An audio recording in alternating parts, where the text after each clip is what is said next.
overnight Yes. times. Yes. But what that means is that baseball is getting closer and closer to spring training. We are now 2 weeks from pitchers and catchers reporting, which Right. is Right. crazy when It you think is. about it. The interesting thing that where, just the evolution side of baseball is, when I was still playing and even towards the end of my career in the early mid 2000s, the last hurrah for the post or the I'm sorry, for the off season was Super Bowl.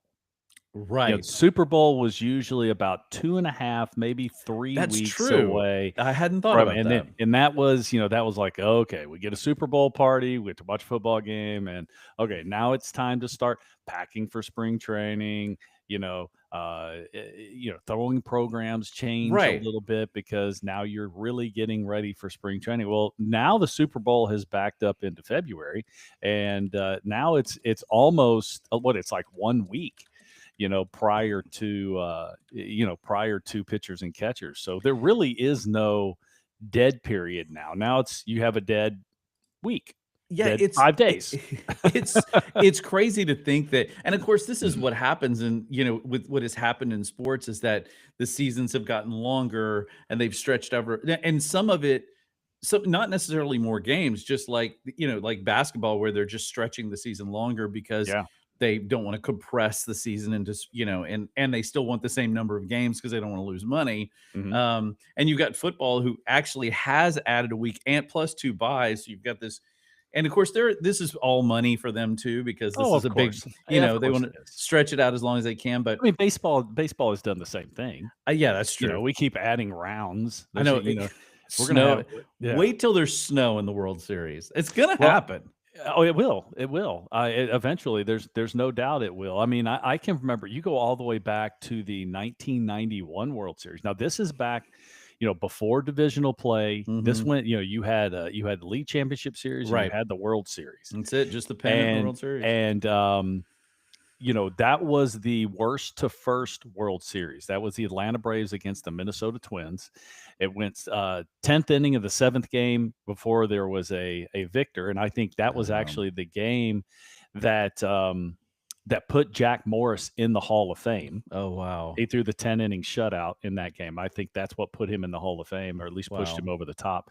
But we missed now, I can remember going to Minnesota for Game 6 and Game 7, and it being ridiculously cold. It's October there. It's And very I cold. yeah, and the crazy thing is, I think we only missed a snowstorm by like a week. I mean, it was like just a few days later, they got a big snowstorm.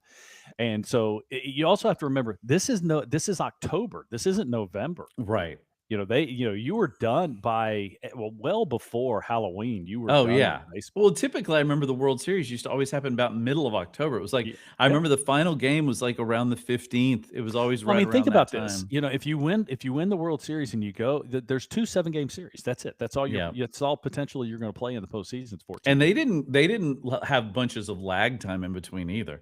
There wasn't like people No, sitting around for like a week waiting for, right, no, there was none of that. right. It was Well, just because like, you let's didn't get have to you it. didn't have you didn't have 8 or 10 teams making the playoffs. Right. You And know, honestly, to be clear too, I think it would be super fun if there was a snow game. I think it would be think it would be hilarious if you watched any of the NFL yeah, playoffs and you saw the first half in Denver was completely clear and the second half was that just was pure crazy. blizzard That was conditions. crazy. By the Like end of the game, you couldn't see the you the lines couldn't on the see. field. And That was also crazy. a really good point they made was the fact that New England was wearing white. So you Oh couldn't yeah, even see them when they were playing. I mean, just nuts. But honestly, the truth is that, and I can't be alone in this, is that they're fun to watch, but it's terrible sports, right? It's like yeah. you really want, especially in the postseason, you want the best conditions with ideally, Yeah. but it's fun every once in a But while. especially in the playoffs, that's Right. when you want the team that doesn't just get lucky because the weather helps them out because Right. the dominant defense can't get any traction to Right. stop the running game or Or whatever whatever it it is. is. Yeah, A, exactly. a regular season game, absolutely, because they don't happen very often. Yeah, no, that's fun when it's regular season. It's such an aberration. So I will ask you this since we're talking about cold weather. What was the difference in pitching I can guess what the difference in hitting is in cold. yeah. You can kind of figure that out pretty easily. But what was the difference in terms of pitching when you had to pitch in weather it was cold, besides your hands being cold?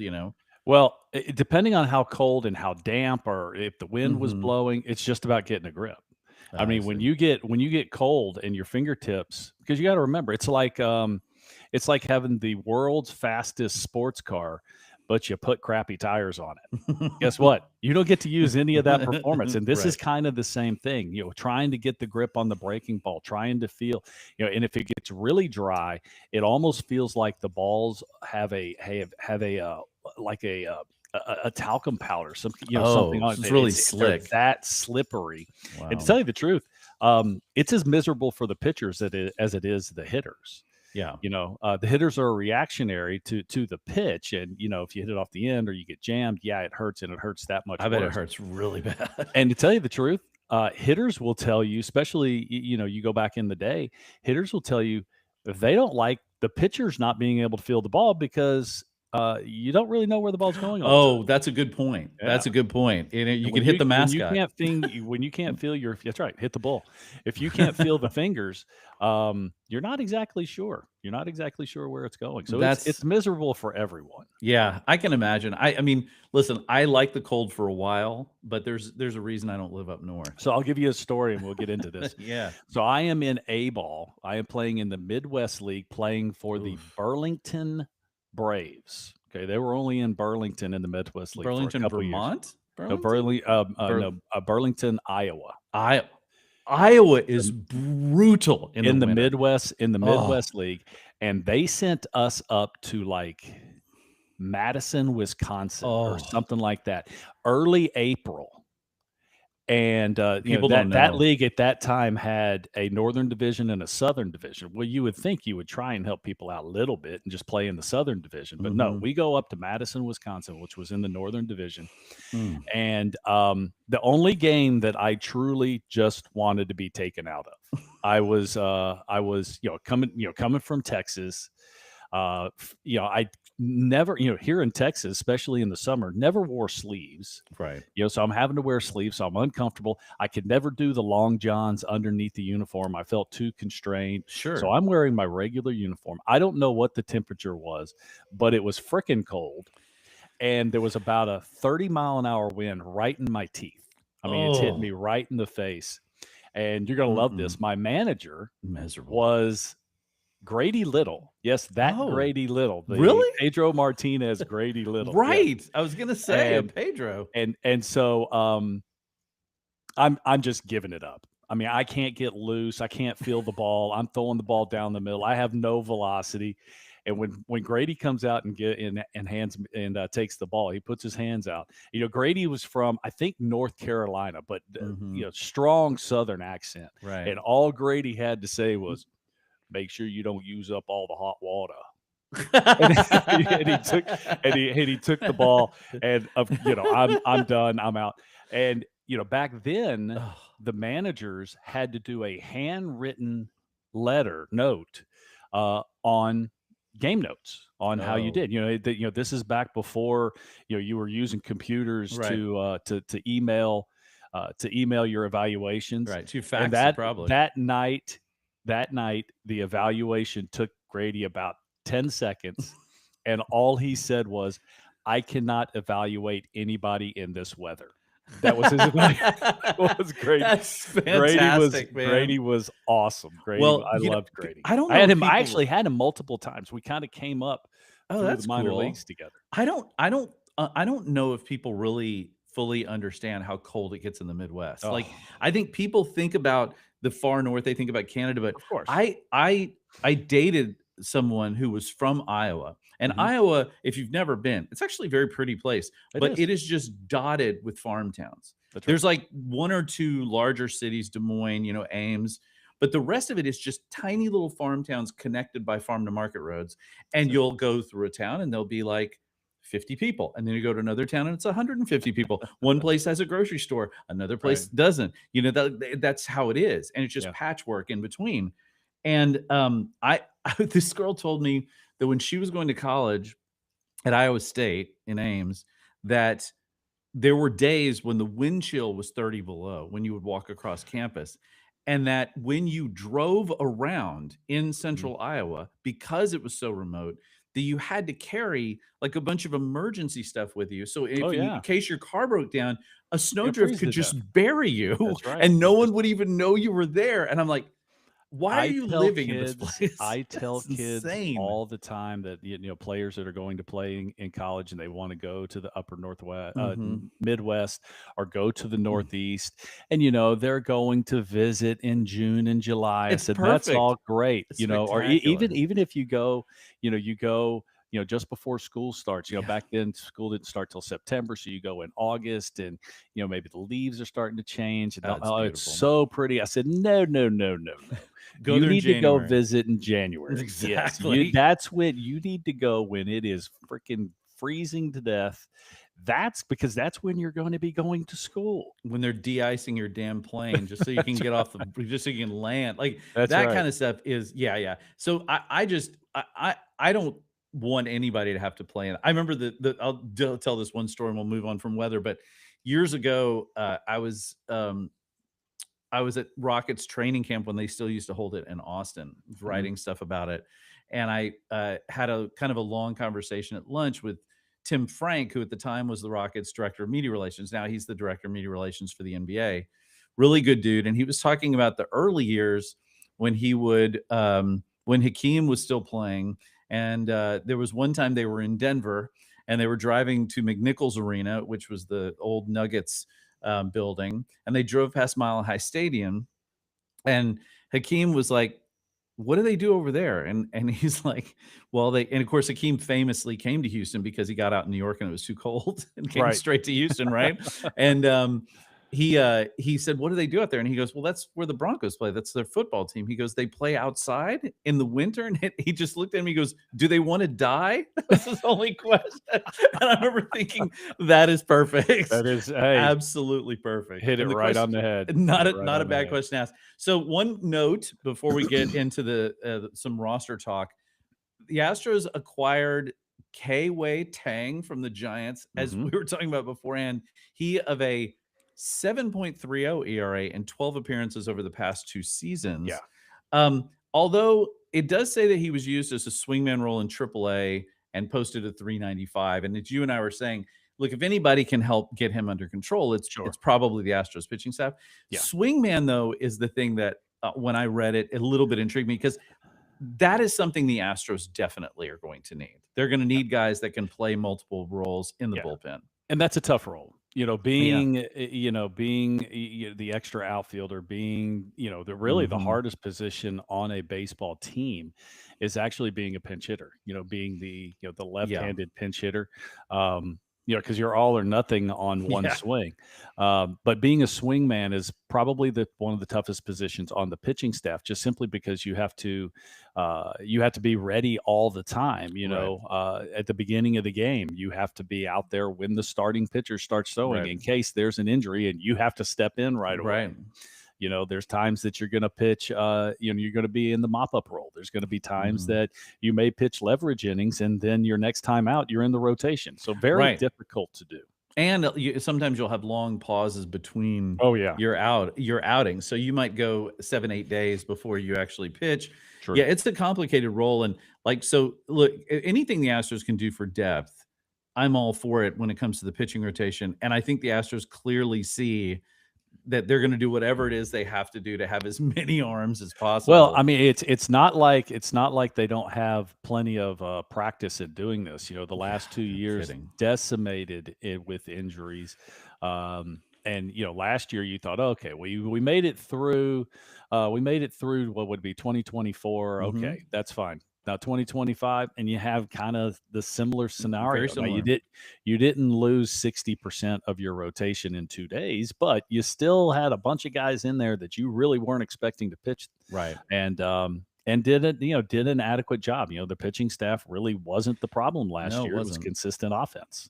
Well, I think also we talked about this briefly, but a lot of the players not playing in the World Baseball Classic this year, Yeah, it's pretty clear the Astros are, if not exactly pushing, but let's say strongly encouraging players yeah. perhaps not to take part. And that includes the older players, especially like Carlos Correa and Jose Mhm. Altuve. I wonder with this depth and with that, I wonder how much the Astros. They said they were going to evaluate. They fired like their chief medical guy. Mhm. They said they were going to evaluate their return to play. So, I mean, yeah, like Yeah, poor bastard, he didn't. yeah. It's not, Like he had anything to you're do with like right. It's like, damn it. But I always say that, that the guys that get fired are the low guys on the totem pole. right, exactly. Somebody's gotta be thrown, not jump on, somebody's gotta be thrown on the grenade. Right, exactly. But I do think it would be interesting to know. We probably won't know because the Astros are so secretive. They treat their injuries like the nuclear codes. Right. But I do think it would be interesting to know from the inside how much evaluation they spent in the off season looking at and going, okay, let's really review. Because I don't believe somebody like Jim Sure. Crane is a smart guy, and Right. I feel like he's a guy that like sat down and said, all right, we got to figure out this injury problem. Mhm. What are we doing wrong? What can we do better? I'd be curious to find out what kind of conversations those. I bet you they were interesting. Yeah, and I'm sure they were, and, in those situations, the reason I shake my head is because, you're talking about type A major league Yeah. players, which means you have very little control as an organization Right. over them. I mean, I know one of the things when Joe Torre in New York, he had just a couple rules. And they were rules that were more for if something happened, you have to be breaking a rule. Like Right. if you're on the road, there was a curfew. And he'd tell you flat out, he goes, listen, we are not checking, we're not going knocking on, you guys are grown men, but if something happens, you have to be breaking a rule. And you kind of just went with the idea that everyone needs to have ownership of what they're doing. And that's how you went about it. And this is kind of Right. the same thing. You can't force a guy to work out. You can't force a Right. guy to you know do this or not do that or whatever. And that's why it always makes me shake my head a little bit when a hitting coach gets fired or a pitching coach gets Right. fired, It because is. those aren't the dudes that are out there making, putting forth the effort. When you're, that's why I've always said, being a big league pitching coach or being a big league hitting coach, it's first, you're an amateur psychologist, Yeah. and second, you're a fireman. And what are we talking about? We're talking about all the mental side of the game. Yeah. We're not talking about the physical part, because there's always going to be things that you're working on. Roger Clemens won 7 Cy Youngs. There was crap he worked on every single day, just like everybody Absolutely. else did. Okay. But it was the mental side of the game that made the difference. Right. And that's where, and you people need to understand, as much as these, best athletes in the world, they are still human. There's Mm, still things that happen off the field that of you're not in course. control of, that is going to affect your mental approach.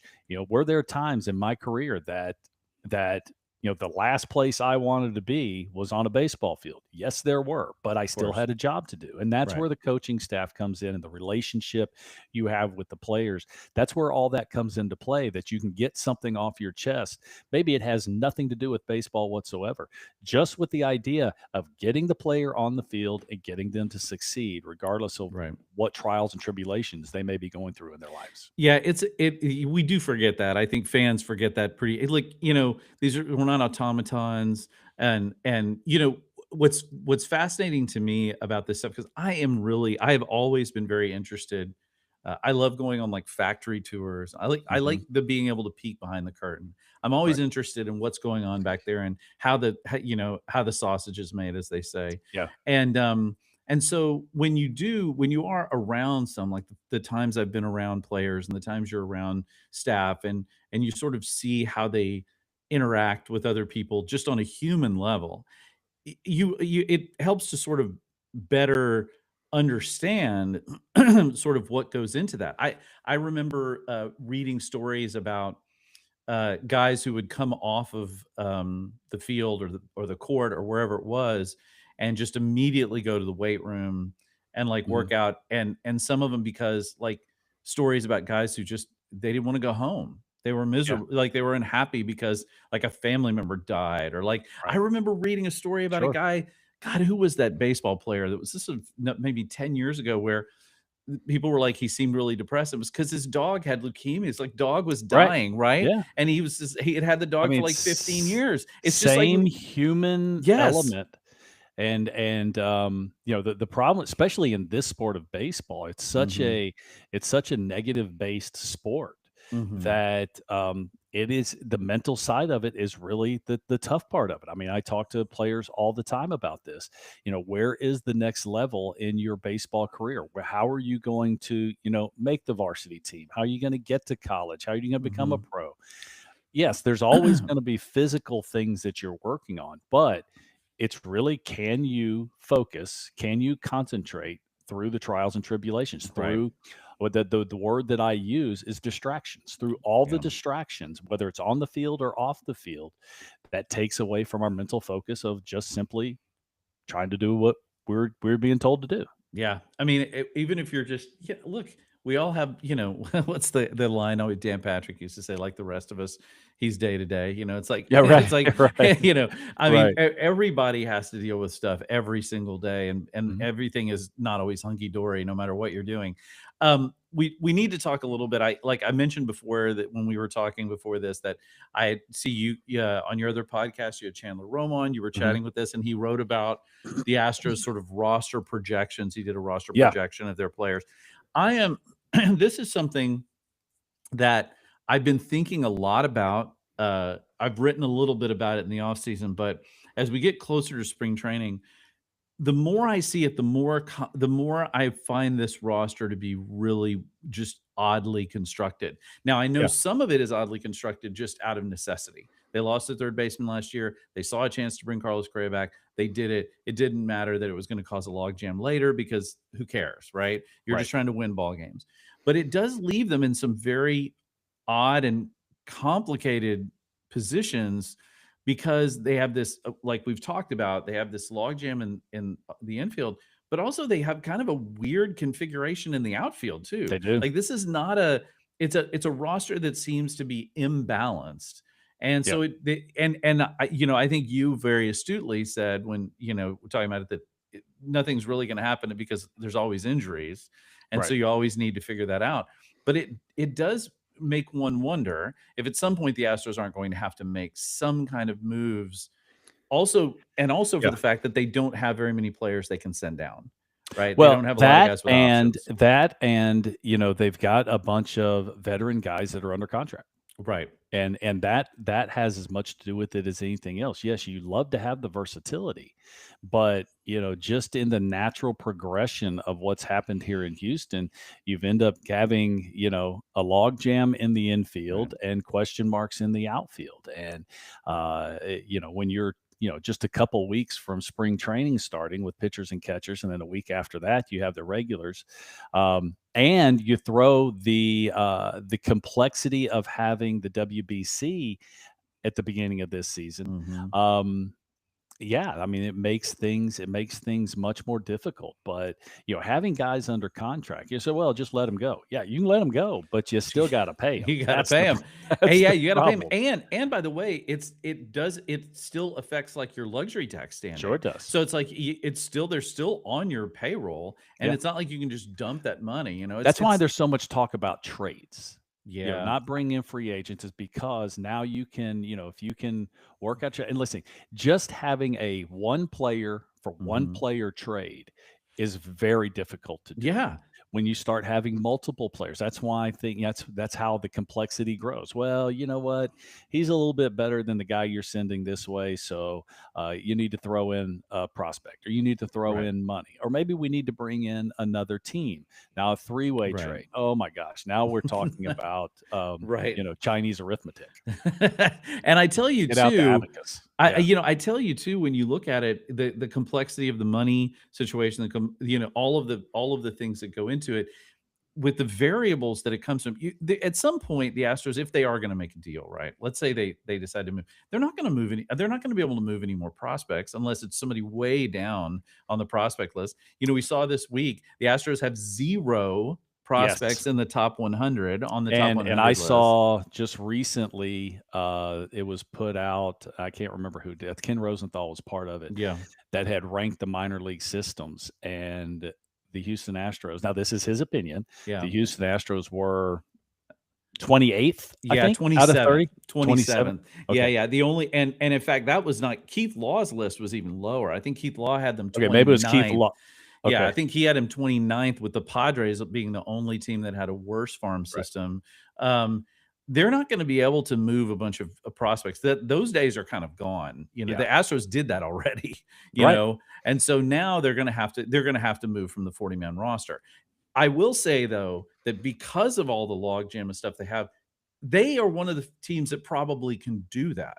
They probably have the ability to make moves from the Right. 40-man roster. Well, and they need to, Yeah, they're because gonna of the have to. log jam they have. I mean, Right, that that's it's and to tell you the truth, if you're looking to make a deal, then that's actually not a bad situation, because we don't right. get very many, what old school, big league trades, which is You're right. big league player for big league player. Yep. And you don't, usually the complexity shows up, and you start getting minor leagues and pay, money changing hands and all that kind of Right. stuff. Very rarely do you just get one dude for another dude, and it helps both teams. Well, and baseball too is unique in that oftentimes in baseball, you are trading from a position of weakness to a position of strength, right? Right. In baseball, you're having smaller market teams or teams that are bad moving guys off their payroll to somebody else who can handle that problem. And whereas because there's no salary cap or any of that kind of stuff, Hmm. they can kind of do that. They can salary dump a bunch of guys off to like a better team, Right. and so that's why you end up with these deals where they get a bunch of prospects back instead of big leaguer for big leaguer. But you're right. If the Astros in this, I'm say off season, but in this coming spring training and on into the early part of the season, they are in a position where they could deal from a position of 40-man roster strength. Hmm. Now, whether they do that and go, okay, like let's say they have to deal Isaac Paredes, do they deal him for an outfielder or do they deal him and try to strengthen some of that, try to bring in somebody that does have options? I'm Right. sure that's probably what they're hoping for. And how do you know the difference? How do you know what to do? It just depends on who your dance partner is. That's Who's right. on the other side. Do Yep. they have something that can actually help us? Now we do know the reason Dana Brown was brought in was because the success he's had in Yes. building minor league systems. And if you don't have an outfielder that is, that can step in and Mhm. be an everyday big league player, then maybe you do go the route of bringing in a couple top prospects, or Mhm. prospects to Well, help that's how they got bolster your Cam minor league Smith. system. That's I it. mean, that's how they got Yeah. Cam Smith. They got Yiner that way, by moving major league players. They this year they have the 17th pick, I believe, in the first round, and they also are going to pick right around 29th or 30th because they get the compensatory pick because Hunter Brown was so good. Yeah. Well, So they will, you're also going to have, whenever Fromber does sign, yeah, you'll have you're gonna Fromber also. you're gonna get a pick from that too. That'll be between I think second and third, I believe is how Yeah. they do that one. But so they're gonna be able to restock to a certain degree, and they have already done it a little bit. They had a good draft last year. The year Hmm. before that, look, Bryce Matthews is knocking on the door of the major leagues, and he was just drafted 2 years ago. Right. So yeah, I think there's the key for them now is not to get too granular about it, but the key for them is they need to start building from youth. Like, because they've been most of their draft over the last 2 seasons been college players because they needed guys that they could sort of Yeah. hustle through the minors to get, in position. They've got to start drafting I mean, they've been doing that from their foreign Yeah. drafts, but But they've the really the the got it. pro the problem with that is, and you talk to any general manager, is when you Mhm. start going to the high school, Mhm. high school players, Yeah, is those guys, there's going to be some time spent in player development. There's going to be some money absolutely. spent in player development. And those guys, even if they're top draft picks, I mean, just look at Brady Aiken. Some of Mhm. these guys, he was Yeah, the best good. high school pitching prospect that Jeff Luno had ever seen. Right. And he, didn't even pass the physical. So, those are all situations that have to be taken into account, because when a high school, an 18-year-old is a Yeah. long way from the big leagues. Absolutely. Interestingly enough, there was a great article, if anybody wants to, that like, well, not it was about the Pittsburgh Pirates this year and Mhm. how, this is not really good. They did make they got Brandon Lowe and they made a couple of deals here and there, but they have a kid in their minor league system who a number of the guys who grade these things say that he's the most exciting prospect that they've seen in a long, long time. Yeah. And they could, he probably will be up at some point this year, although it's more like next year because he's 19 or something. Mhm. But um, they're saying that, with him and Paul Skeens, and that's the kind of thing, like, that's what happens if you really do build a solid farm system, is Well, suddenly you can get kind of good, really, you out of the can. blue. You can, but you've Can't hold also on to them. seen teams, and the Pirates are one of them. They've had top draft picks for years and years and years, Yeah. and they haven't developed any of them. That's the other side of it. It's not Right. just about the talent that you're bringing in, it's the talent that's already in your organization, Yeah. to the player development side of it. It's not Right. just all drafting, it's drafting and player development is what Absolutely. helps. Well, they're calling this kid like the best prospect since Mike Trout. So we'll see. Wow. We'll see. I mean, Yeah, you go back a little bit further, it might be Josh Hamilton. yeah. Well, apparently he like went through low A and high A in like 3 months because his OPS was over 1,000. He's 18 There years you go. old. His OPS was Yeah. over 1,000. Like, holy crap. Little Um, Bryce Harper, Chipper oh, Jones action. No kidding. I mean, Yeah. just coming up with it. So we will see. I mean, like I said, couple of weeks, we're gonna have pitchers and catchers Yes, we reporting. are. I don't foresee the Astros doing anything significant between now and then. Maybe another move like this. I think they're obviously going to try to fill out their roster for spring Yeah. training. And it's not out of effort, but No, by the time you get to this point, and where the Astros are, they're not really delving into the free agent market. no. There may be, a depth move there that they can make Mhm. that's not going to cost much, but they're kind of bumping up against the luxury tax, and Jim has already said he would like to stay underneath that if he Yeah. can at all possible.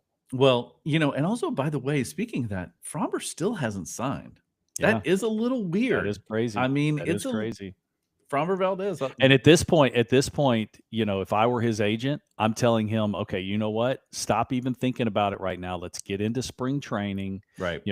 The contract I always look back at is the Prince Fielder contract. Prince Right. Fielder was looking for a big payday, but the dominoes just didn't fall. He had to wait till spring training. It was well into spring training, and I can't remember who remember the that. first baseman was that got hurt. Right. And the Rangers panicked, and he ended up getting his contract. Now, it didn't Right. work out for Prince or the He got Rangers hurt. because he got hurt and had to Mhm. retire, but he ended up getting his deal. But there was a lot of sleepless nights getting that deal just simply because he had to wait. And Fromber might be, listen, somebody is going to get hurt in spring training. Yeah. Many somebodies are going to get hurt. So there will be a job to be had, but you just got to be patient. Yeah. Keep doing your job, which is getting ready to pitch so that, you don't go into spring training. Oh yeah, I need 5 weeks to get ready. No, sorry, you're not going to have 5 weeks. Yeah, it's a war of attrition out there. It's going to be that's how it always is. All right, There they are. Apparently, my dogs are unhappy about something. So I will. On that note, thanks everybody for joining us. Hope everybody stays safe and warm out there this weekend. That's right. It's going to be another chilly weekend. Please. Very professional. Yes. This Yes. is the Hey, pros this is right here, the kids. benefit of the little red button up there that says live. Exactly. You got it. All right. Thanks everybody for joining us. We will see you again soon. As always, go Astros. Adios.